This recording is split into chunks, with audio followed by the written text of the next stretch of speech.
Hello friends, आपका स्वागत है हमारे यूट्यूब चैनल एनकेटी शिक्षा में। तो फ्रेंड्स, आज का इस वीडियो बहुत रोमांचक होने वाला के लेकर आए हैं हम 2021 का मॉडल सेट जो इकोनॉमिक्स का है। तो इकोनॉमिक्स में जितने भी ऑब्जेक्टिव पूछा गया है उसको आंसर के साथ हम बताने वाले हैं। तो बताने से पहले एक छोटा सा रिक्वेस्ट है, हमारे चैनल को सब्सक्राइब करें और साथ में बेल आइकन को दबाना ना भूलें। तो चलिए बिना कुछ देरी करते हुए वीडियो को स्टार्ट करते हैं। तो पहला प्रश्न है, यदि किसी ब्रेड का बाजार मूल्य 75 रुपये है और उसे बनाने में 50 रुपये मूल्य का गेहूं एवं अन्य मध्यवर्ती वस्तुएं प्रयुक्त हुई हो तो बेकर यानी ब्रेड बनाने वाला का मूल्य वर्धित क्या होगा?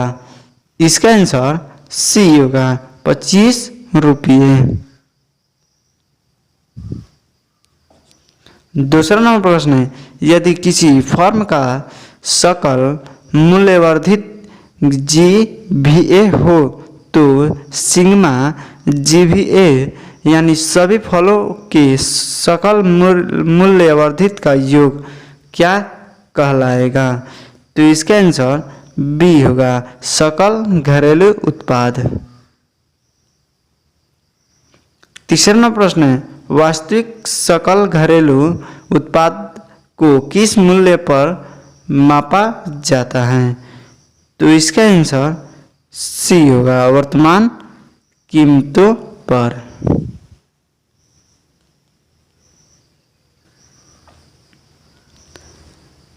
चौथा नंबर प्रश्न है, किन्हीं दो वर्षों के बीच यदि सभी वस्तुएं एवं सेवाओं की कीमतें दोगुनी हो जाती है जबकि उत्पादन स्थिर हो तो वास्तविक आय में क्या परिवर्तित होगा?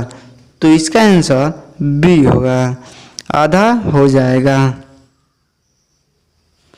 पांचवा नंबर प्रश्न है, मुद्रा एक मध्यवर्ती वस्तु है जिसने किस प्रक्रिया को सरल कर दिया है? तो इसका आंसर डी होगा, इनमें से सभी।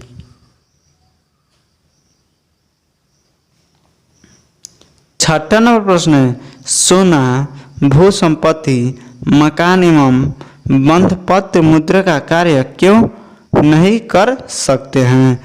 तो इसका आंसर डी होगा, बी एवं सी। इसका आंसर बी एवं सी होगा। सातवां नंबर प्रश्न है, देश में मुद्रा की पूर्ति पर नियंत्रण किसका है? तो इसका आंसर ए होगा, भारतीय रिजर्व बैंक। 8 नंबर प्रश्न है, बैंक में जमा किए गए कोषों का बैंक क्या करता है? तो इसका आंसर डी होगा, बी एवं सी दोनों। 9वां नंबर प्रश्न है, बैंक के कुल जमा का वह अंश जो बैंक जमाकर्ताओं को देने के लिए नकद रखता है क्या कहलाता है? तो इसका आंसर ए होगा, सांविधिक तरलता अनुपात।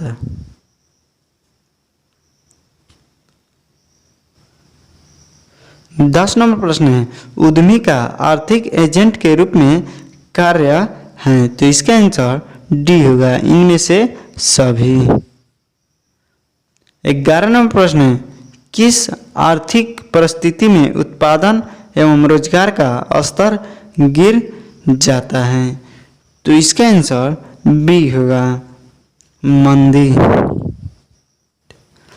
12वां प्रश्न है, समष्टि अर्थशास्त्र के अभिकर्ता क्या करने का प्रयास करते हैं? तो इसका आंसर सी होगा, आर्थिक एजेंट के लक्ष्य की पूर्ति का।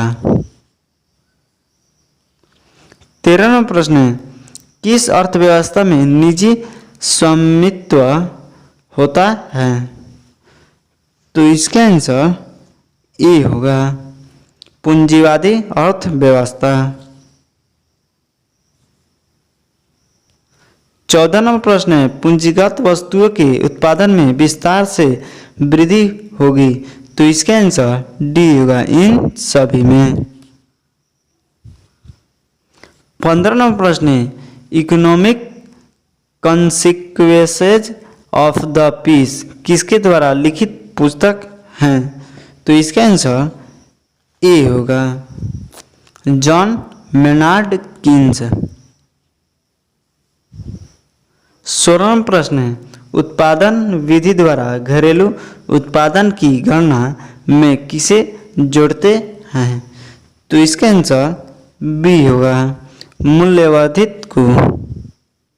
17वां प्रश्न है, निम्न में से कौन मुद्रा गुणक की सही परिभाषा है?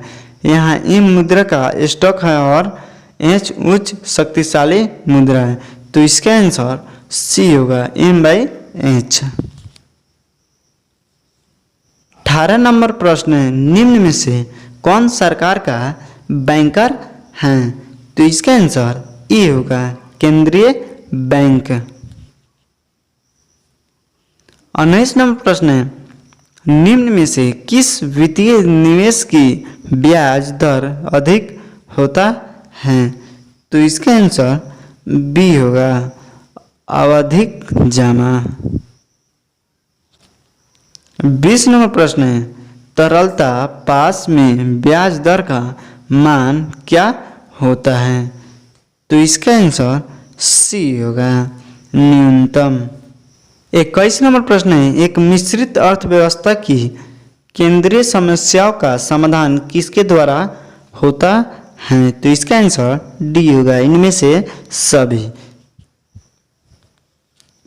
22 नंबर प्रश्न है, विश्व की सभी अर्थव्यवस्थाएं कैसी अर्थव्यवस्थाएं हैं? तो इसका आंसर सी होगा, मिश्रित। 23 नंबर प्रश्न है, वस्तुओं और सेवाओं की कीमत और मात्राएं किस अर्थव्यवस्था की शाखा में निर्धारित होता है? तो इसका आंसर डी होगा, इनमें से सभी। 24 नंबर प्रश्न है, यदि उपभोक्ता की आय एम में वृद्धि होती है तो बजट सेट। तो इसका आंसर ए होगा, बड़ा हो जाएगा। 25 नंबर प्रश्न है, एक युक्तिशील उपभोक्ता कैसे बंडल का चुनाव करता है? तो इसका आंसर डी होगा, ए और सी दोनों। 26 नंबर प्रश्न है, मांग वर्ग में किसी वस्तु के लिए उपभोक्ता की मांग फलन है। तो इसका आंसर डी होगा, इनमें से सभी।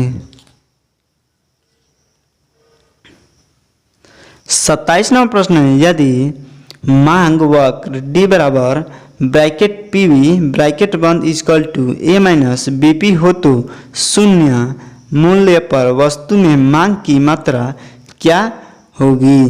तो इसका आंसर बी होगा, ए। 28 नंबर प्रश्न है, ऐसी वस्तुएं जिनकी मांग की मात्रा आय की दिशा में गति करती हैं कहलाती हैं। तो इसका आंसर बी होगा, सामान्य वस्तुएं। 29 नंबर प्रश्न है, उत्पादन संभावना वक्र का आकार कैसा होता है? तो इसका आंसर बी होगा, नतोदर। 30 नंबर प्रश्न है, उत्पादन संभावना वक्र के नतोदर आकार का क्या कारक है?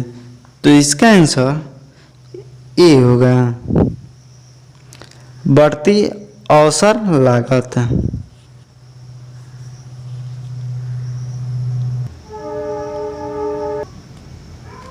31 नंबर प्रश्न है, खुले बाजार की क्रियाएं क्या हैं? तो इसका आंसर डी होगा, ए एवं बी दोनों।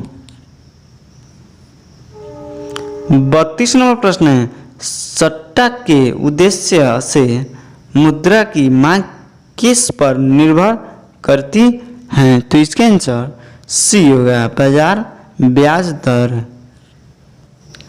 33 नंबर प्रश्न है, M1 प्लस व्यावसायिक बैंकों की निवल आवधिक जमाएं मुद्रा पूर्ति के किस परिभाषा से मेल खाता है? तो इसका आंसर बी होगा, M3। 34 नंबर प्रश्न है, निम्न में से किसे संकुचित मुद्रा कहा जाता है।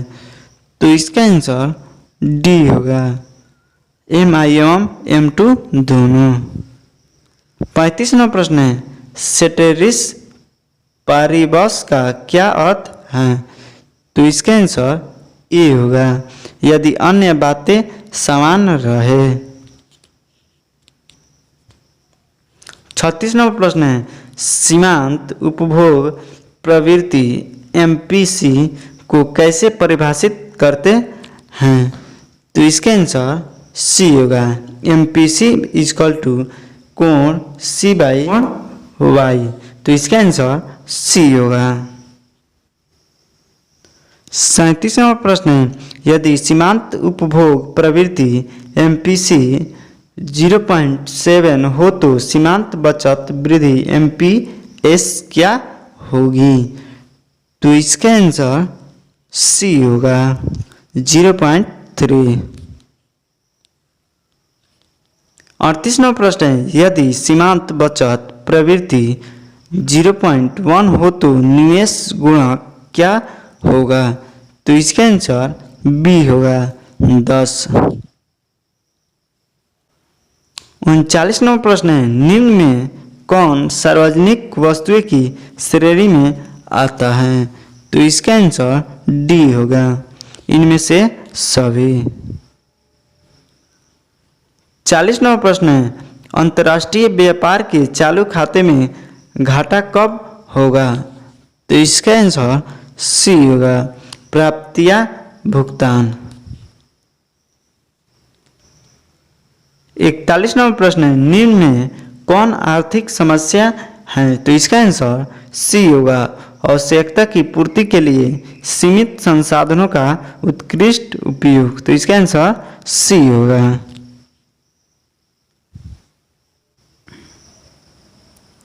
42वां प्रश्न है, उत्पादन संभावना वक्र की ढाल को सीमांत उत्पादन परिवर्त रूपांतरण दर या सीमांत अवसर लागत कहते हैं। सीमांत अवसर लागत बढ़ने से उत्पादन संभावना सीमा का आकार कैसा होता है?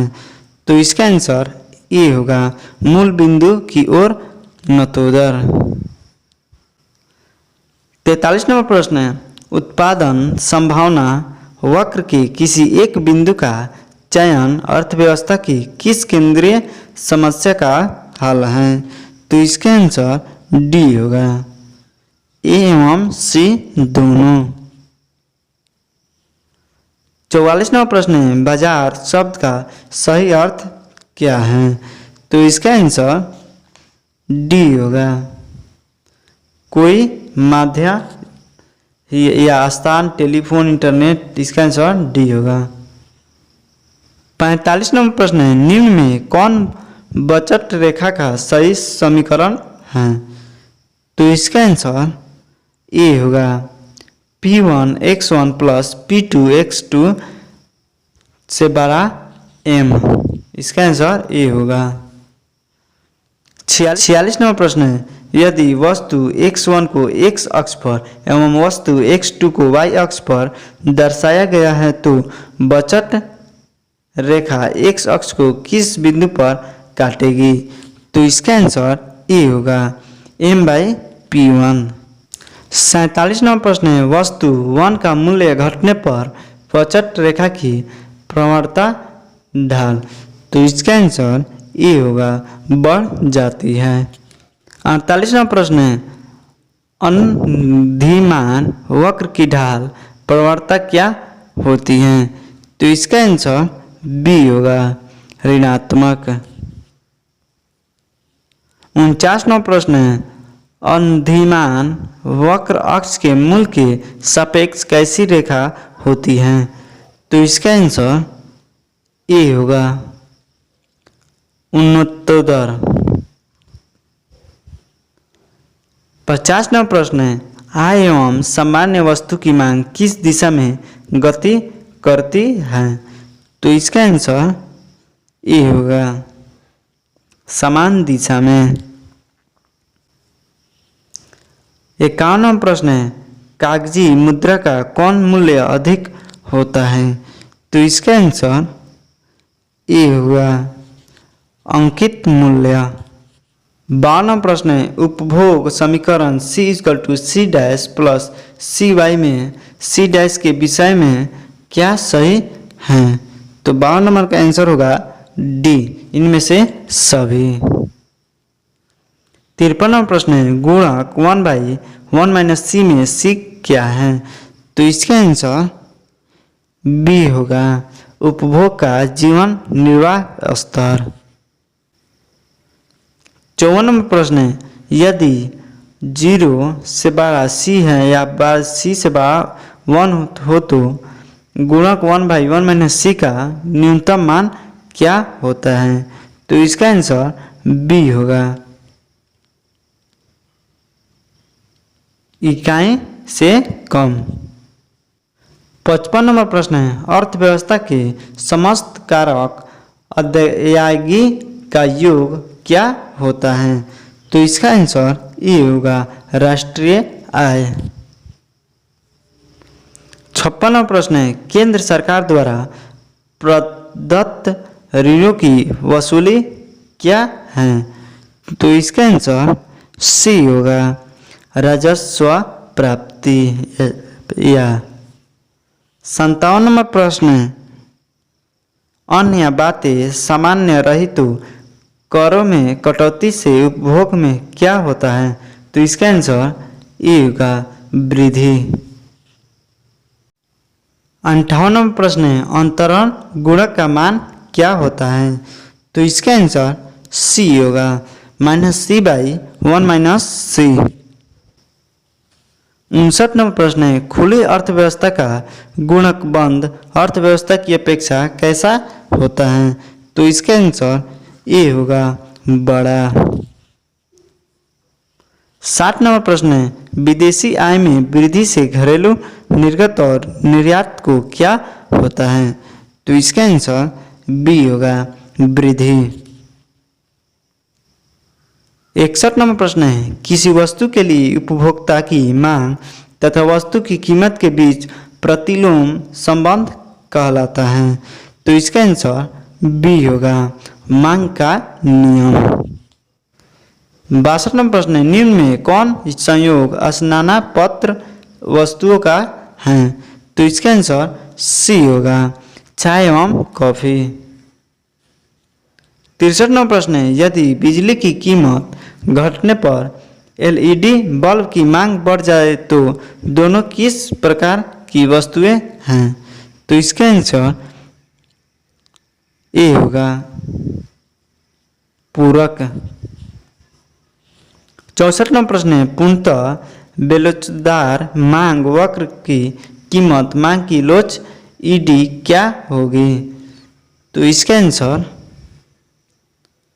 सी होगा ईडी = 0।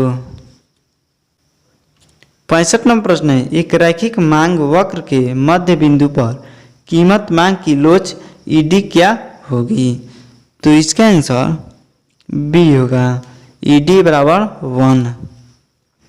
66 नंबर प्रश्न है सामान्य लाभ के संदर्भ में कौन कथन सही है?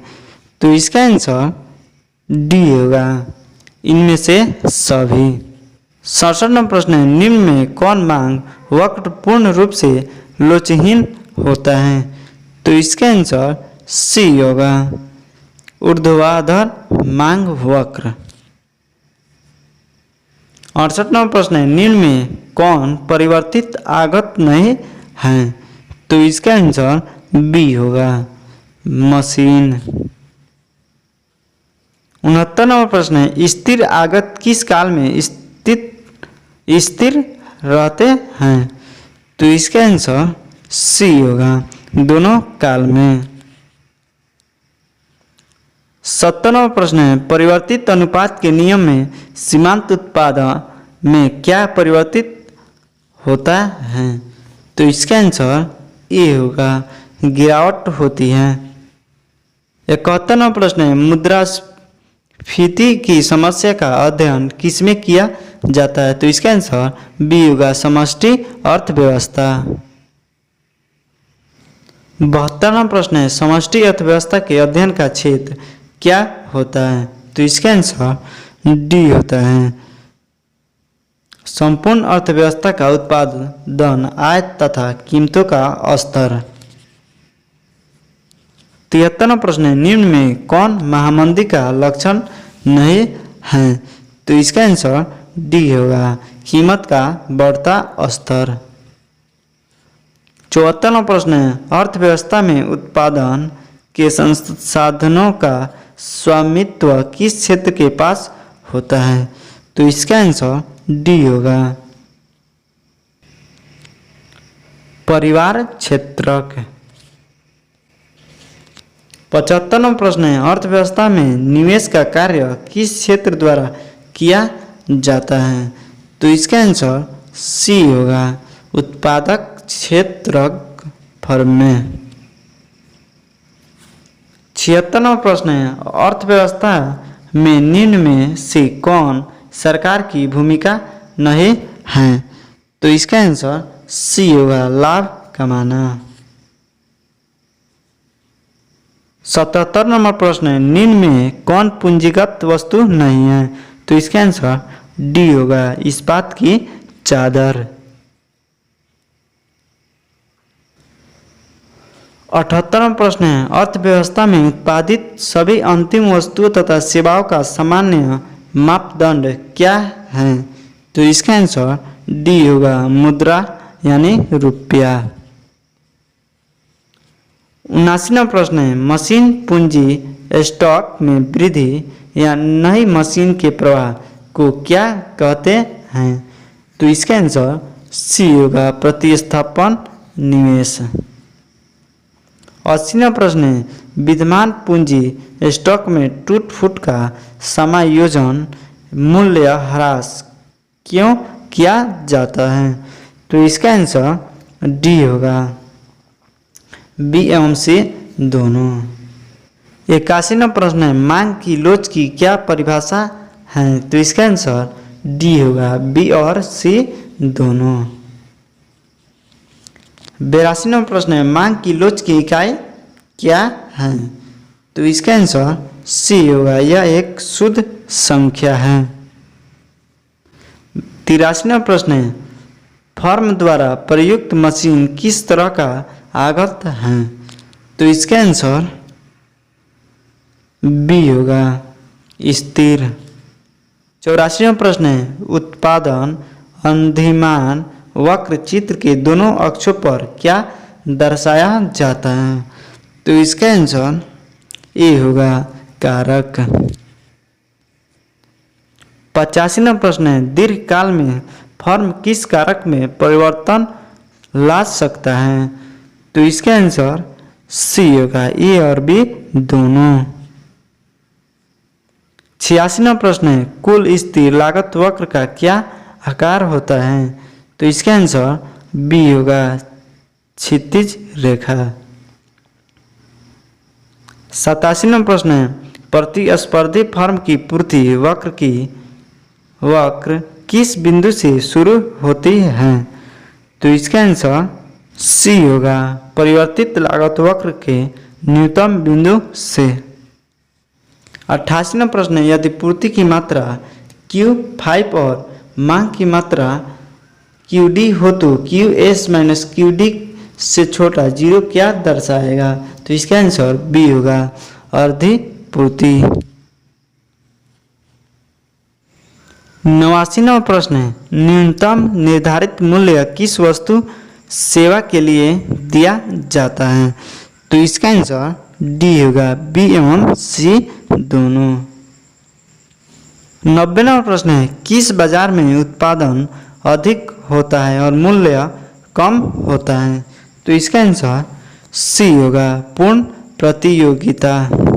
91वां प्रश्न है सीमांत उत्पाद वक्र एवं औसत उत्पाद वक्र का क्या आकार होता है? तो इसका आंसर ए होगा, अंग्रेजी अक्ष यू की तरह। 92वां प्रश्न है यदि कुल लागत TC, कुल परिवर्तित लागत VC तथा कुल स्थिर लागत FC हो तो कौन समीकरण सही है? तो इसका आंसर डी होगा, इनमें से सभी।